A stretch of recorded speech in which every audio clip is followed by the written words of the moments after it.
नमस्कार दोस्तों, मेरा नाम है आयुष। आप देख रहे हैं स्मार्ट एंड लीगल गाइडेंस। आज हम इस वीडियो के अंदर section 90 of Indian penal code 1860 के अंदर जो मेंशन है वो उसके बारे में हम बात करेंगे। हमने अपनी प्रीवियस वीडियोस के अंदर सेक्शन 76 से सेक्शन 89 तक कवर करा है, जो हमारा जनरल डिफेंसेस का टॉपिक है। जनरल डिफेंसेस हमारे को सेक्शन 76 से 106 के अंदर कवर होता है और हमने सेक्शन 76 से 89 तक कवर कर लिया है। आज हम इस वीडियो के अंदर सेक्शन 90 के बारे में बात करेंगे। सेक्शन 90 के अंदर क्या बात लिखी हुई है, क्या एसेंशियल एलिमेंट्स है और किस वजह से जो है सेक्शन 90 आईपीसी के अंदर मेंशन करा हुआ है और कौन से रेलेवेंट केस लॉज हैं कि एग्जाम पॉइंट ऑफ व्यू से जो रेलेवेंट केसेस है वो हमारे किस काम आ सकते हैं। सबसे पहली बात, सेक्शन 90 जो है सिंपल एक कंसेंट की बात कहता है।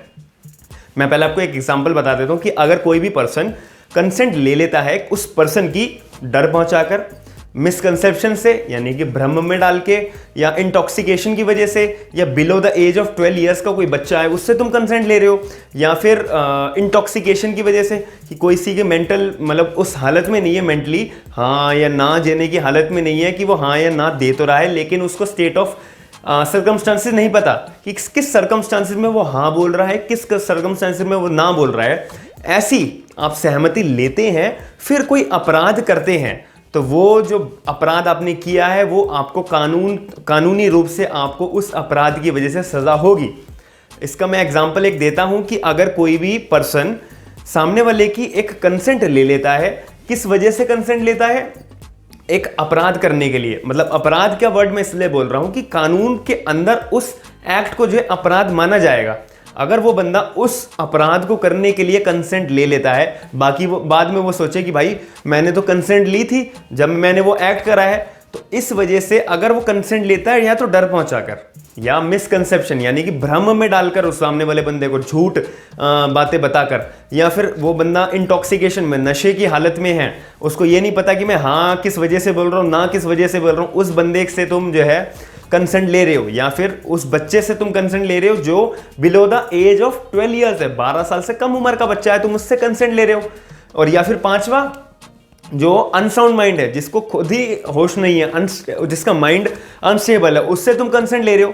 तो इन सारी कंसेंट का जो है इन सारी कंसेंट की मान्य बिल्कुल भी नहीं मान्य होगी।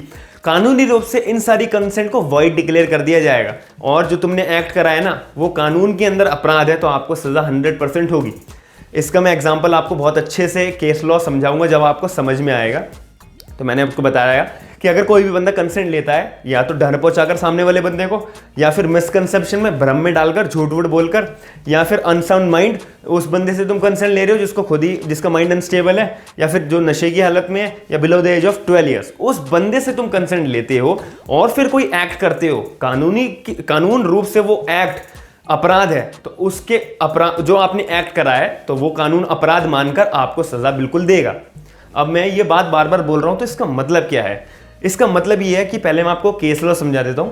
आर वर्सेस फ्लेटरे एक केस लॉ है, आर वर्सेस विल्सन एक केस लॉ है। ये दोनों केस लॉ एक ही बात कहते हैं कि एक बाबा था, यानी कि एक पर्सन था, वो किसी लेडी को भ्रम में डाल देता है, मिसकंसेप्शन से कुछ उन्हें मिसकंसेप्शन से भ्रम में डालकर उस लेडी की कंसेंट ले लेता है कि आप मेरे साथ स्टे करो।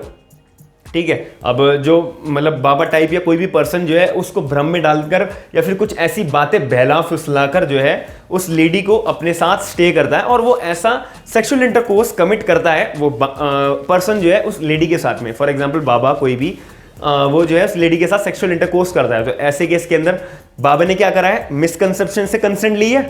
सेक्शन 90 के अंदर साफ लिखा है कि भाई अगर कोई भी बंदा मिसकंसेप्शन से भ्रम में डालकर कोई कंसेंट लेता है और फिर कोई अपराध कोई भी एक्ट करता है, वो एक्ट कानून की नजर में वो अपराध है, तो उस पर्सन को सजा होगी।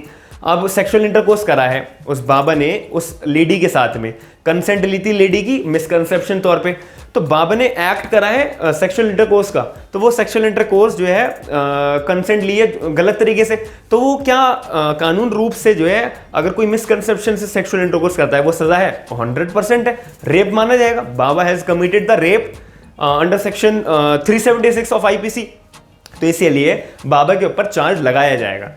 अब इसके अंदर मैं एक बात ऐड करना चाहूंगा, जैसे कि आप जब आईपीसी खोलेंगे, सेक्शन 90 ऑफ आईपीसी जब आप पढ़ेंगे, सेक्शन 90 के अंदर एक कमेंट का ऑप्शन है। आप कमेंट जब पढ़ेंगे उसके अंदर भी सेम बात लिखी हुई है। UP, state of UP versus Nusrat के केस में AIR 2014 सुप्रीम कोर्ट के केस में भी सेम बात बोली है कि एक पर्सन जो है एक लड़की को भरोसा दिलाकर कि मैं तुझसे शादी करूंगा, फिर वो पर्सन जो है उस लड़की के साथ सेक्सुअल इंटरकोर्स करता है। जब वो लड़की प्रेग्नेंट हो जाती है, फिर वो जो लड़का होता है वो उस लड़की के साथ शादी करने से इनकार कर देता है कि भाई मैं नहीं जानता कि तुम कौन हो या मैं तुमसे शादी नहीं करूंगा। ऐसे केस के अंदर उस लड़के ने मिसकंसेप्शन, भ्रम में डालकर उस लड़की से जो है कंसेंट ली है सेक्सुअल इंटरकोर्स करने की। तो ऐसे केस के अंदर उस लड़के के ऊपर चार्ज कौन सा लगेगा? रेप का। That person has committed the rape under section 376 of IPC and he is liable for the punishment while committing a rape because उसने मिसकंसेप्शन के तौर पे उस लड़की से जो है कंसेंट ली है।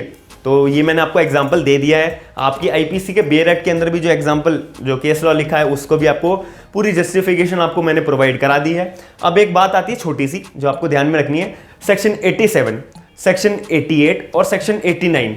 ये जो मैंने आपको प्रीवियस वीडियोस के अंदर सेक्शन बता रखे थे उसके अंदर भी मैंने कंसेंट वर्ड बहुत बार बोला था। अब कंसेंट वर्ड मैंने इसलिए बोला था कि वो जो कंसेंट वहां पर सेक्शन 87, 88 और 89 के अंदर दी जा रही है ना, वो जो कंसेंट है वो बिल्कुल फ्री कंसेंट है। वहां पे इसका कोई मतलब नहीं है कि भाई फियर में, मिसकंसेप्शन है, unsound mind, intoxication, below the age of 12 years, वहां पे इन सारी कंसेंट से मतलब ही नहीं है क्योंकि वहां पे सर्कमस्टांसेस बिल्कुल अलग है। जब आप मेरी प्रीवियस वीडियोस देखेंगे तो उसमें आपको समझ में आएगा। मैं इस वीडियो के अंदर एक्सप्लेन नहीं कर सकता कि अलग अलग टॉपिक है और अलग अलग पार्ट है और अलग अलग डिफरेंशिएशन है, उसको मैं समझाने आऊंगा तो अलग बहुत बड़ी वीडियो बन जाएगी जो आज का जो हमारा टॉपिक है उससे बाहर चली जाएगी। तो मेरा कहने का मतलब था कि सेक्शन 87, 88 और 89 की जो कंसेंट है वो बिल्कुल फ्री है। अब आप सेक्शन 90 पढ़ेंगे तो उसके अंदर 5 कंसेंट आपको बेयर एक्ट के अंदर मेंशन है, fear, misconception, unsound mind, intoxication, below the age of 12 years. तो ये मैंने आपको पूरा जस्टिफिकेशन, पूरी वीडियो प्रोवाइड करा के सेक्शन 90 ऑफ IPC को एक्सप्लेन कर दिया है। जो जनरल डिफेंसेस सेक्शन 76 से 106 के अंदर जो कवर होता है उसी का ही एक सेक्शन 90 पार्ट है ऑफ इंडियन पिनल कोड 1860 के अंदर। अगर आप चाहते हैं कि आगे ऐसी वीडियोस आपको कंटिन्यू रखनी है तो आप मेरे को कमेंट सेक्शन के अंदर बताइएगा। आपका कोई भी डाउट आता है कोई भी पर्टिकुलर टॉपिक का, वो आपको मेरे को कमेंट सेक्शन के अंदर बताइएगा। और अगर यदि आप मेरे जो है माइनर एक्ट्स का कोर्स ज्वाइन करना चाहते हैं जो बहुत ही ज़्यादा रीजनेबल प्राइस में है और साथ ही में उसके साथ साथ मैं GS का पोर्शन भी साथ में कंडक्ट कराता हूं जो जुडिशरी पॉइंट ऑफ व्यू से होता है। और माइनर एक्ट्स में इसलिए प्रेफरेंस दे रहा हूं क्योंकि minor act civil law paper 1 इतना इंपॉर्टेंट पेपर होता है जो माइनर एक्ट्स के ऊपर ही बेस्ड होता है। आप कोई भी जुडिशरी का पेपर चेक करके देखना, जो माइनर एक्ट्स जो है बिल्कुल भी प्रिपेयर नहीं करते हैं लोग और इसी वजह से वहां पे बहुत गलतियां फेस करनी पड़ती हैं। तो इसीलिए माइनर एक्ट्स की अगर आपको तैयारी करनी है बहुत रीजनेबल प्राइस में ऑनलाइन क्लासेस के थ्रू, गूगल मीट के थ्रू, तो आप गूगल डिस्क्रिप्शन बॉक्स में गूगल फॉर्म का लिंक होगा, आप अपना रजिस्ट्रेशन कर सकते हैं फ्री ऑफ कॉस्ट और बहुत रीजनेबल प्राइस में मंथली बेसिस में आप अपनी क्लासेस कंडक्ट करा सकते हैं। थैंक यू, धन्यवाद।